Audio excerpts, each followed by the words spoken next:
हाँ, ये प्रश्न एसएससी सीजीएल टीयर 2 11/9/2019 को पूछा गया है, यानी सीजीएल मेंस में आया हुआ है। एक दुकानदार किसी वस्तु के अंकित मूल्य पर 28% की छूट देता है, डिस्काउंट दे रहा है 28%, फिर भी उसे 20% का लाभ होता है।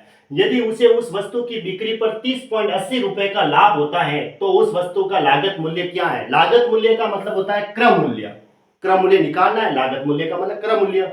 और ये परसेंटेज में लाभ है और ये इतने रुपए का लाभ है। देखो, ये जो लाभ दे रखे हैं वो रुपए में है और ये जो लाभ है वो परसेंटेज में है।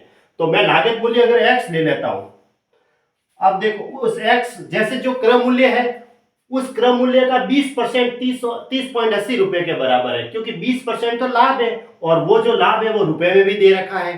तो इसका मतलब x जो क्रम मूल्य है, जो लागत मूल्य है, उसका मैं 20% निकालू, 20/100 बराबर 30.80 रुपए है। ठीक है, क्योंकि ये परसेंटेज में प्रॉफिट है और ये जो है वो रुपए में, यानी कि अगर लागत मूल्य का अगर 20% निकालोगे वो इसके बराबर है। इसलिए अब इसको सॉल्व कर देते हैं। इस पॉइंट को हटा दो, ये नीचे डबल जीरो लगेंगे क्योंकि 2 अंक के बाद क्या है, दशमलव है, इसलिए 2 जीरो लगा के 1 लगा दो।